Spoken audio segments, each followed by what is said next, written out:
Once, in the land of whispers and shadows, there roamed a beast unlike any other, a creature who did not bare its fangs nor howl under the moon, but struck in silence, leaving riddles in its wake.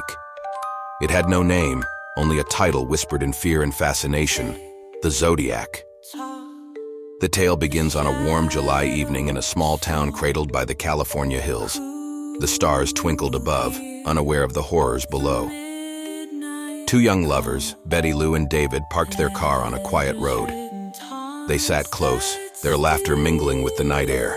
But laughter is a fragile thing, and on that night it was shattered. From the darkness, the beast emerged, cloaked in shadow but undeniably human. A sharp voice barked commands, a flash of light, the deafening sound of gunfire, and then silence. When the townsfolk found them the next morning, the scene was as if painted by a madman. Betty Lou lay lifeless in the dirt, her young face frozen in fear. David had tried to protect her, his arms outstretched as if to shield her from the unseen monster. But it was no use, the beast had claimed them both. And so began the reign of the Zodiac. But unlike the monsters of old, this one did not retreat to a cave or the forest. No, it came closer, slipping into the lives of its victims. It wrote letters, stained with mockery and malice, sending them to newspapers and police stations. "I am the Zodiac," the letters declared, written in a hand so jagged it seemed to slash at the paper. The creature's words dripped with arrogance, daring the world to stop it. But the most chilling part? The beast didn't merely kill, it wanted to be understood. One such riddle, the 408 cipher, spoke of its dark motives. "I like killing people because it is so much fun." It was a monster with no remorse, no reason beyond its own terrible pleasure. And the people, try as they might, could not solve all its riddles. Some say the beast's ciphers were never meant to be solved, but rather to confuse and torment, like a spider spinning an endless web. As the Zodiac's story unraveled, so did the terror. At Lake Berryessa on a golden autumn afternoon, another young couple, Brian and Cecilia, sat by the water's edge. The sun shone brightly, the lake sparkling like a mirror. But in the midst of this beauty, the shadow came again. This time it wore a mask, an executioner's hood marked with a cross circle, the beast's chosen symbol. It spoke softly, almost kindly, as it tied the couple's hands. But kindness was not in its nature. The beast stabbed them over and over, the blade singing a grim lullaby as it pierced flesh. Cecilia's screams echoed across the lake, but the woods remained silent.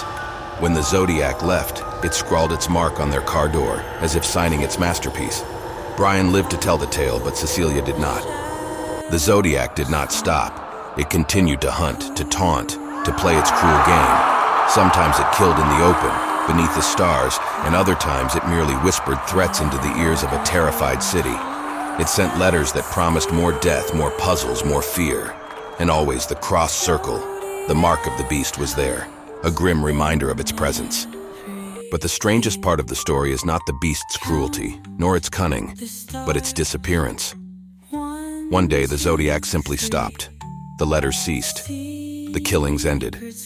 The shadow that had haunted California slipped away, leaving behind only questions. Some believe the Zodiac grew tired of its game and faded into obscurity. Others think it met its end quietly, in a way unworthy of its monstrous legend. And yet, there are those who swear the beast still roams, older now, its teeth dulled, but its appetite for fear undiminished. The Zodiac left us with more questions than answers.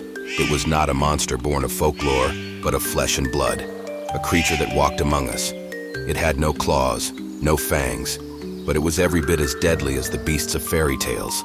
And perhaps that is what makes the story so terrifying.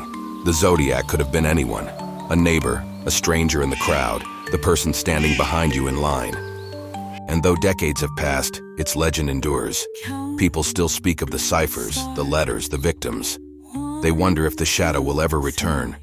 Perhaps it already has, lurking just out of sight, waiting for the right moment to strike again. So my friends, when you walk alone at night, beware the quiet places and the unseen corners. For not all monsters wear their masks. Some hide in plain sight, and some leave their stories unfinished, like the Zodiac, a tale without an ending, a riddle never fully solved.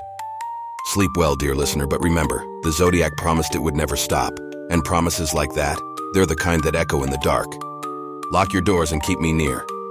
Letters come, ciphers stay. The Zodiac hunts come what may. Fear the mask, the circle's sign. Secrets kept for all of time. Run and hide and count to 3. The Zodiac laughs. You can't catch me. So farewell for now and tell the story to all you know. Beware and prepare in case the Zodiac decides to come after you next. To become a part of the Untold family, like, subscribe and follow now.